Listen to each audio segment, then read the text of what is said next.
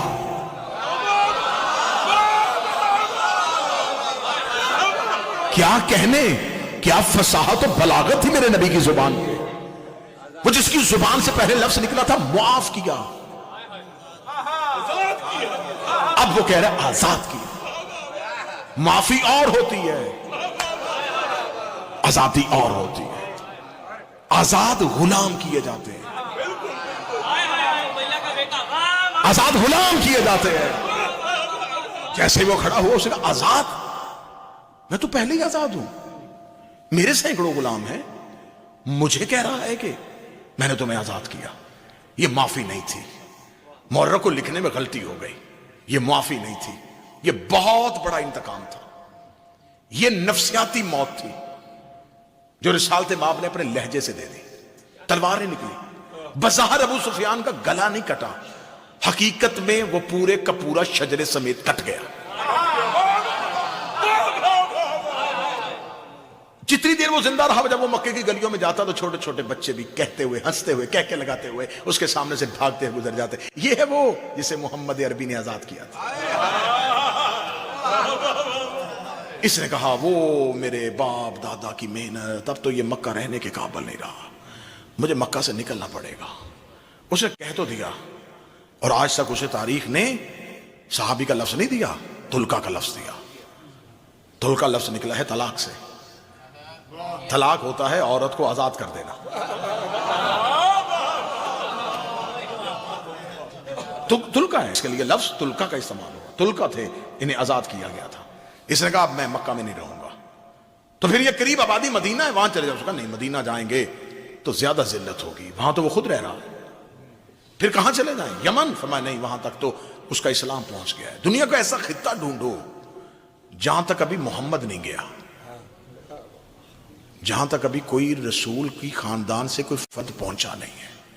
ہمیں وہاں جانا چاہیے. ہمیں وہاں جا کے بطور مسلمان لوگوں کا اپنا تعارف کروانا ہوگا. ہم بنیں گے خاندان رسول والے.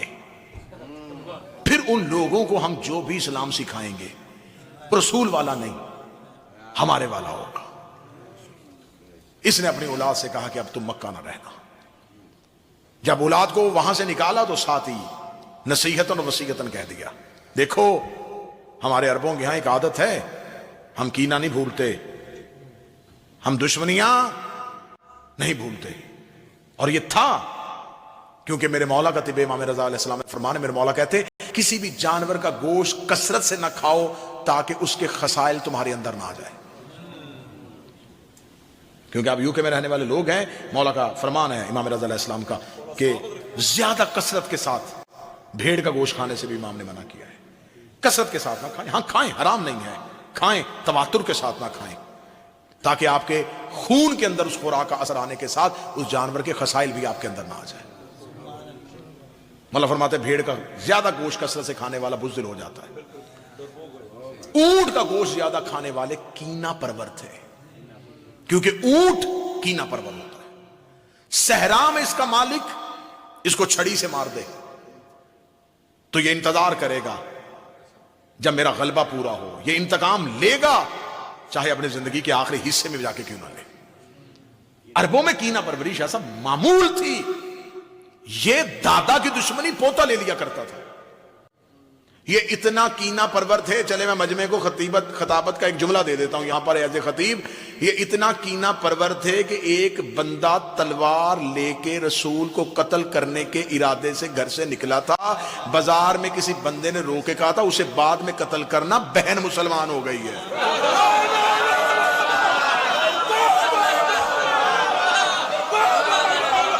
اب یہ تانا نہیں تو اور کیا تھا؟ یہ تانا ہی تھا نا، یہ تانا ہی تھا اور کیا تھا؟ یہ تانا تھا نا کہ فوراً اس نے بازار میں کہا کدھر جا رہے ہیں؟ یہ ہے قبول اسلام کا واقعہ۔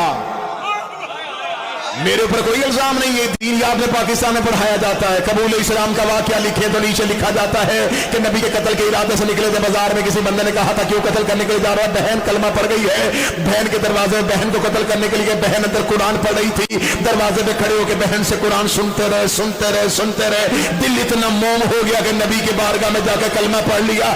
ساری زندگی نبی قرآن سناتے رہے، اس بندے کا دل موم نہیں ہوا، بہن سے چند آیتیں سنی، دل موم ہو گیا۔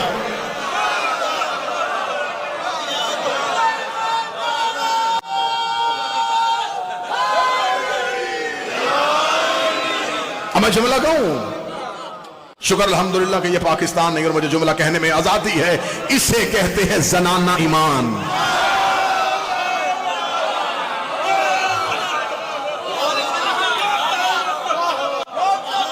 ہمارے ہاں کوئی بھی ایسا نہیں، بسم اللہ، ہمارے ہاں کوئی بھی ایسا امام نہیں ہے کہ بیٹی مسئلے کا جواب دے تو باپ بیٹی کے نام سے مشہور ہو جائے۔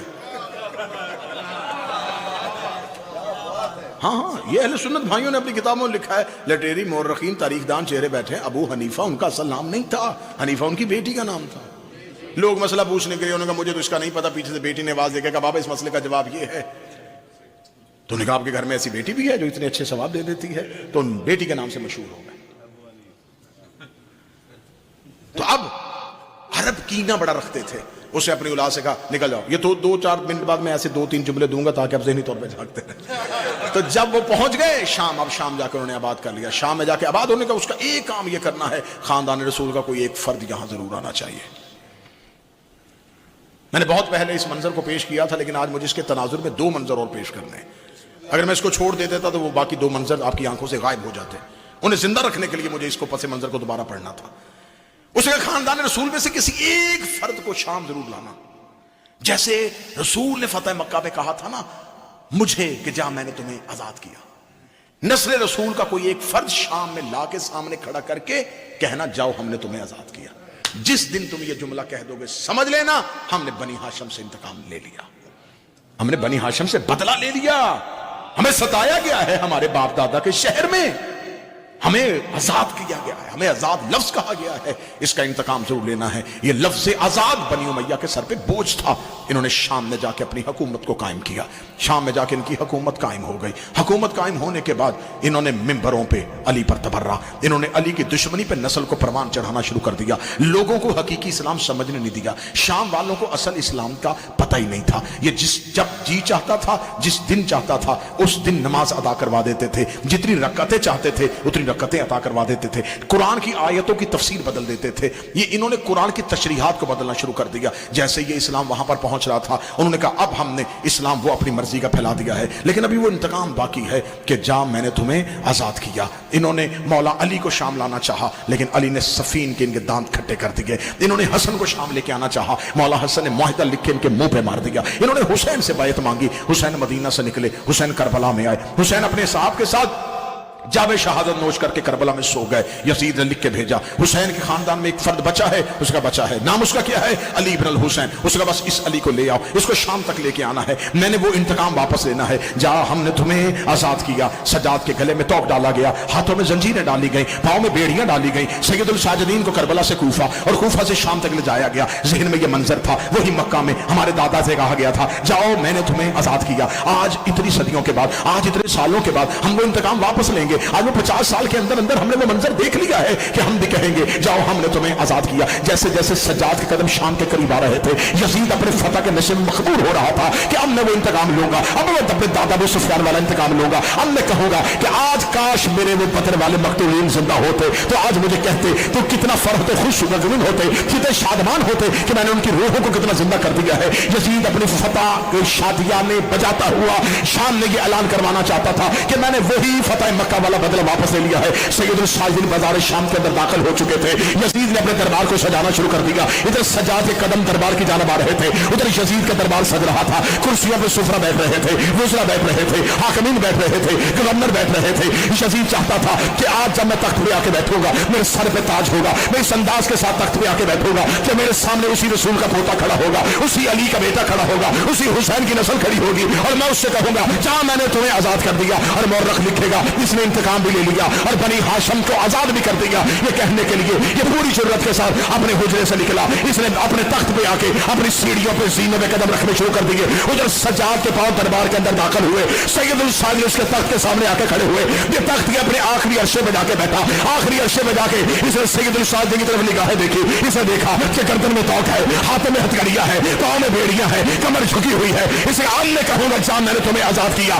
ابھی اس کی نگاہیں سجاد کی طرف تھی. یا بیٹھے ہوئے سفیروں نے یہ منظر دیکھا کہ یزید کچھ کہنے والا ہے. اس کے جگر سے جملہ نکل کے اس کے حلق کی طرف سفر کر رہا تھا کہ سید الساجدین کی کمر سیدھی ہو رہی تھی. ابھی سجاد نے اپنی کمر کو سیدھا کیا تھا. یہ ابھی کہنے لگا تھا جا میں نے تمہیں آزاد کیا. یہ سید الساجدین کی کمر پہ ایک بی بی کا ہاتھ آیا. اس نے سجاد کو پیچھے کیا, یزید کے سامنے کھڑی ہو گئی. یا بنا تل کا اے ہمارے آزاد کردہ غلام کے بیٹے,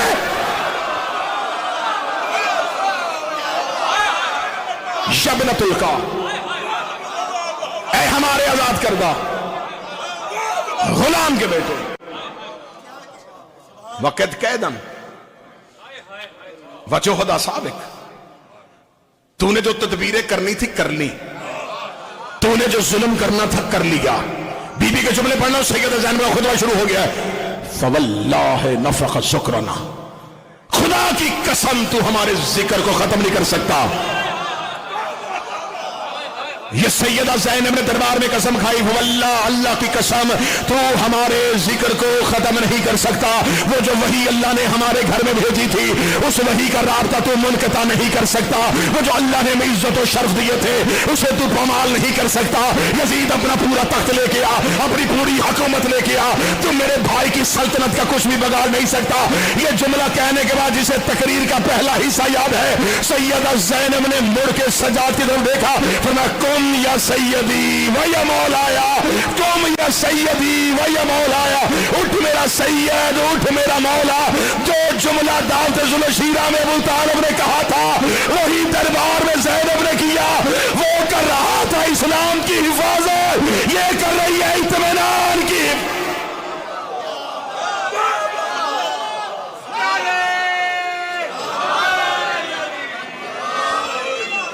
خدا کی قسم تو ہمارے ذکر کو. بسم اللہ.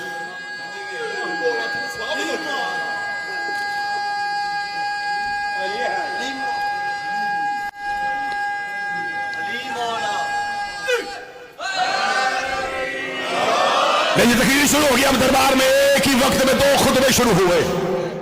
کبھی زینب سجاد سے کہتے تو بول, کبھی سجاد عالیہ سے کہتے تھے آپ بولیں. کبھی ادھر سے سجاد وار کر رہا تھا, ادھر سے زینب وار کر رہی تھی. ایسے لگتا تھا جیسے علی کے سارے بیٹے اکٹھے سفیر میں آ گئے ہیں. کوئی ادھر سے وار کر رہا ہے, کوئی ادھر سے وار کر رہا ہے.